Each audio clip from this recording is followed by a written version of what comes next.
Assalamualaikum dan salam sejahtera semua murid-murid. Untuk video kali ini, cikgu akan menerangkan bab 8 daya dan tekanan, 8.1 tekanan dalam bendalir. Standard pembelajaran kita pada hari ini adalah yang pertama, menjelaskan konsep tekanan dalam bendalir dalam suatu sistem yang tertutup. Yang kedua adalah berkomunikasi mengenai aplikasi prinsip Pascal dalam kehidupan harian. Okey, kita lihat dulu konsep tekanan dalam bendalir dalam suatu sistem tertutup. Okey, pernah lihat alat di atas? Apa alat tersebut ya? Betul, ia adalah jak hidrolik. Okey. Jak hidrolik ni dia beroperasi berdasarkan kesan tekanan bendalir dalam suatu sistem tertutup. Okey. Jadi apa tu sistem tertutup? Sistem tertutup ni adalah satu sistem fizikal yang mana jirim ni tidak boleh masuk atau keluar daripada sistem tersebut. Kita sudah belajar jirim kan? Jirim sama ada pepejal, gas ataupun cecair. Jadi kalau sistem tertutup ini, mana-mana jirim tu tidak dapat masuk ataupun keluar daripada sistem tersebut. Itulah yang dinamakan sebagai sistem tertutup. Okey, kita lihat pula gambar di sini. Okey, untuk yang A, tiada tekanan tambahan dikenakan ke atas air. Jadi kita dapat perhatikan jarak air daripada botol tu, percikan airnya, X paling dekat, Y kedua dan Z paling jauh. Okey, kita lihat pula B. Apabila kita kenakan tekanan tambahan ke atas botol, dia akan memberikan tekanan ke atas air.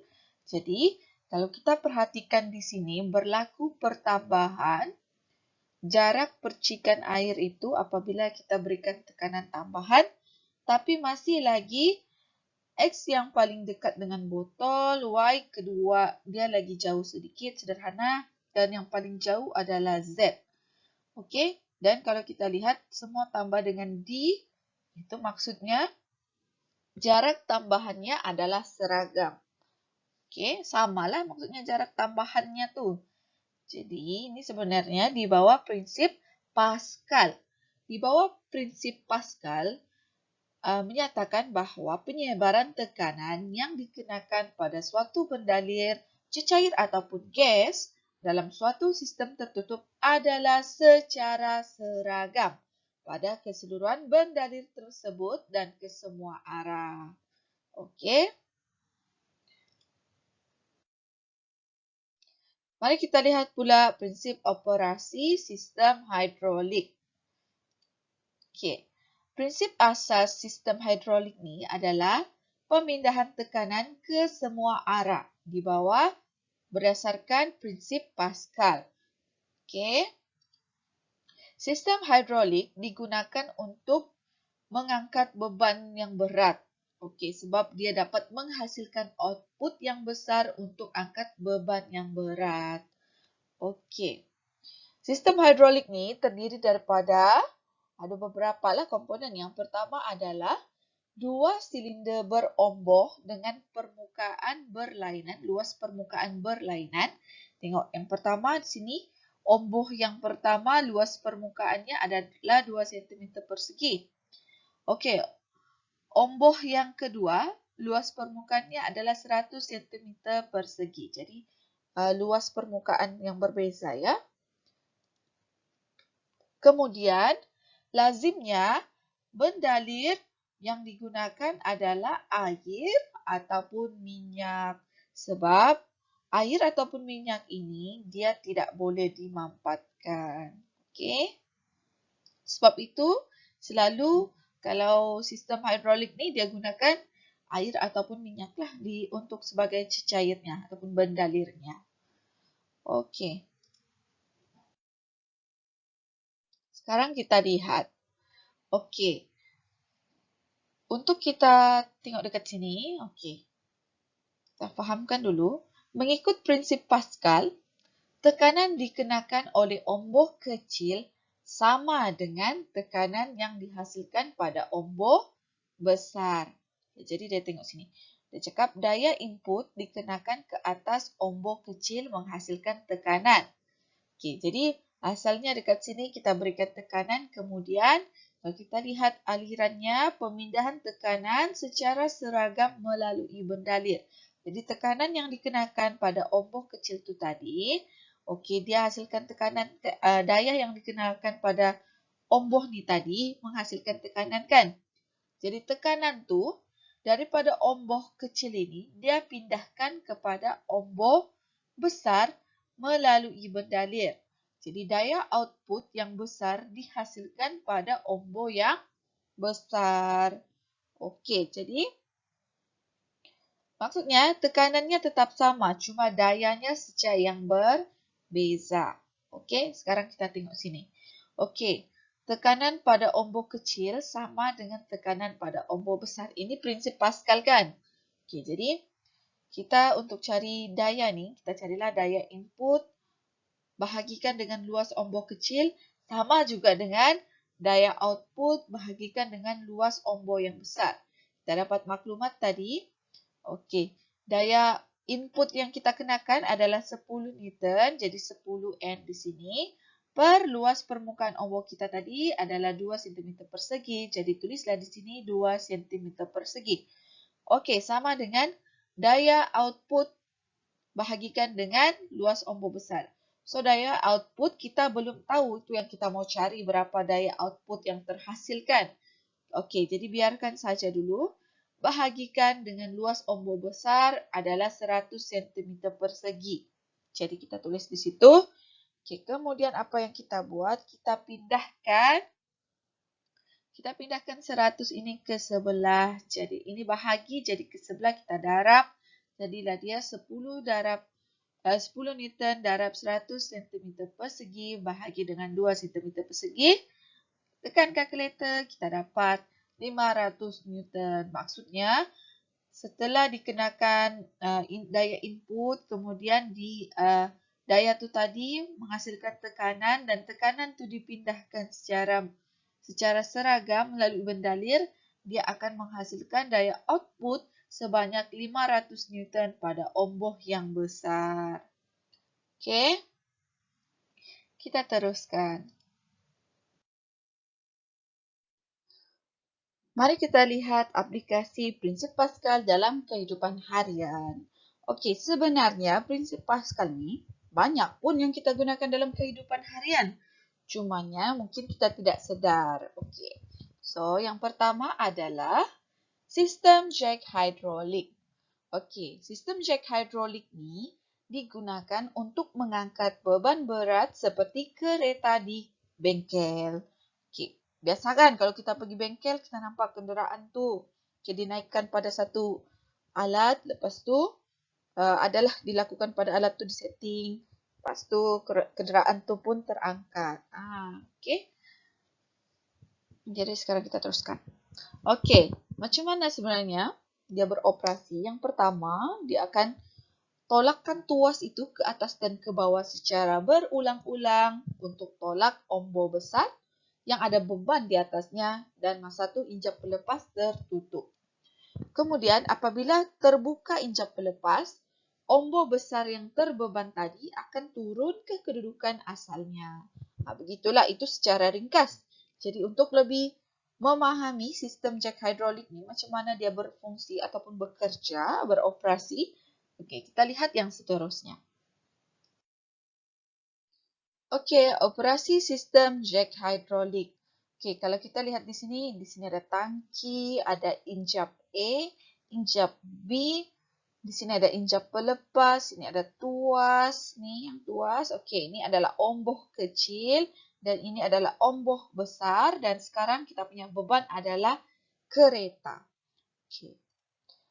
Jadi, macam mana kita mau menambahkan ketinggian omboh besar yang terbeban? Bahagian sini, macam mana kita mau tambah ketinggiannya?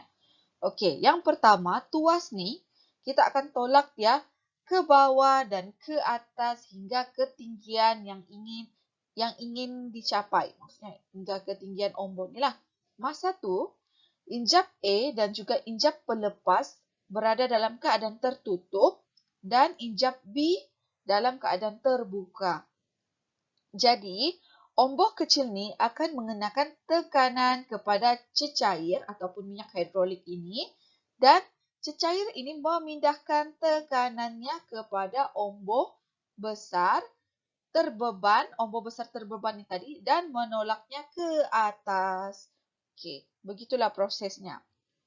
Okey, seterusnya macam mana pula kita mahu mengekalkan kedudukan ombak besar?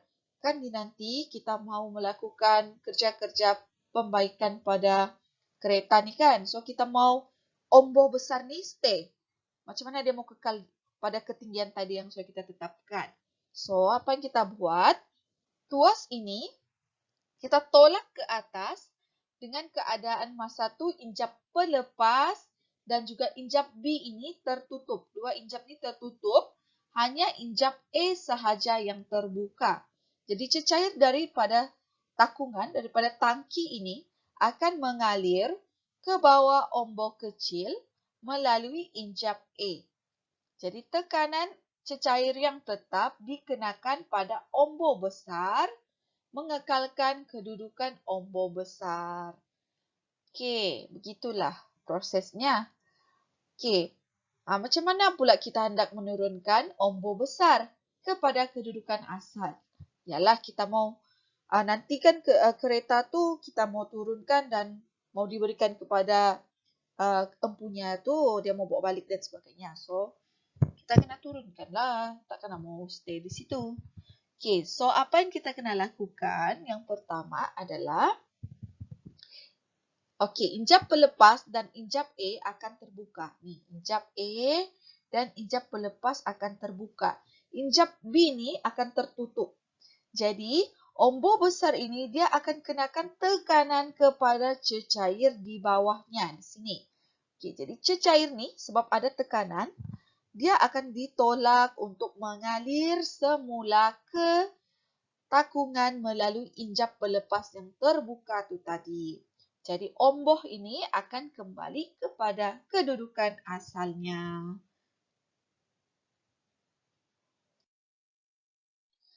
Okey, kita lihat lagi aplikasi prinsip Pascal dalam kehidupan harian yang lain. Contoh yang kedua adalah, ni apa ni?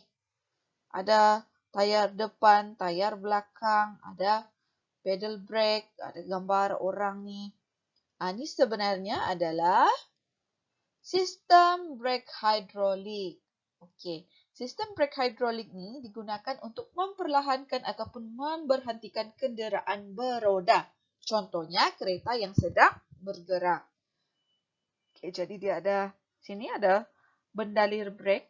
Ni bendalir brake, ada ombo, ada pedal brake, ada kasut brake, ada silinder gelendung brake dan juga silinder induk. Okey, mari kita lihat macam mana sistem brake hidrolik ini beroperasi. Okey, operasi sistem brake hidrolik. Okey, kita lihat dulu dekat sini kita ada sini adalah brake cakera dan di sini adalah brake cakera dan di sini adalah brake gelendong. Sini kita ada takungan minyak brake, sini ada pedal brake, ada silinder utama dan seterusnya ada pipe logam. Okey, kita lihat ya. Okey, yang pertama apabila kita menekan pedal brake semasa kita hendak memberhentikan kenderaan ataupun memperlahankan kenderaan, okey, apa yang berlaku? Kita akan menolak ombak silinder utama ke dalam. Yang ni, ombak silinder utama. Kita pijak brake sini, tekan brake. Jadi kita tolak ini silinder utama ni ke dalam. Jadi dia akan mengenakan tekanan ke atas minyak brake. Kemudian, tekanan tu tadi dipindahkan secara seragam oleh minyak brake melalui pipe logam ke silinder brake pada roda depan dan belakang. Jadi tadi kita berikan tekanan di sini. Jadi tekanan tu tadi akan dipindahkan melalui bendalir yang iaitu minyak brake ni melalui pipe logam ke bahagian brake roda depan dan brake roda belakang. Okey, kita lihat dulu apa yang berlaku pada roda depan. Okey, tekanan yang tadi telah dipindahkan tu akan menolak omboh dalam silinder brake yang menolak pad brake. Jadi kita akan tolak pad brake ni, ini yang berwarna jingga ini ataupun warna orange, dia akan tertekan ke atas sini, piring keluli pada brake cakera. Jadi daya geseran di antara pad brake ini dan juga piring keluli ini akan memperlahankan atau memberhentikan putaran roda depan. Okey, kita lihat pula apa berlaku pada roda belakang. Okey, tadi tekanan yang dipindahkan juga sama juga tadi. Kita pijak brake. Okey, silinder utama beri tekanan kepada cecair. Jadi cecair ini pindahkan tekanan tersebut secara seragam melalui pipe logam ke roda belakang kan. Okey, jadi di roda belakang, tekanan tu tadi akan tolak omboh dalam silinder brake yang menolak kasut brake ini, yang warna ini, kekuning-kuningan ni. Okey, lalu menekan pelapik brake pada brake gelendong. Lepas tu, daya geseran antara pelapik brake dan juga gelendong brake ni. Pelapik brake dengan gelendong brake akan menghasilkan geseran dan memperlahankan atau memberhentikan putaran roda belakang. Jadi maksudnya, untuk roda depan, okey, daya geseran di antara pad brake ni tadi dengan piring keluli nanti akan memperlahankan atau memberhentikan putaran roda. Okey.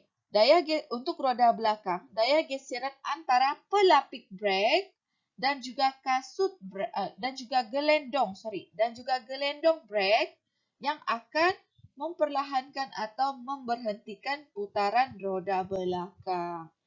Jadi begitulah operasi sistem brake hidrolik.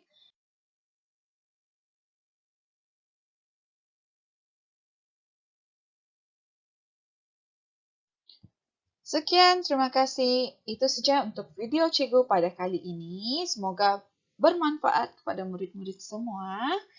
Jangan lupa like, share dan subscribe Cikgu Suri Education Channel. Bye. Assalamualaikum.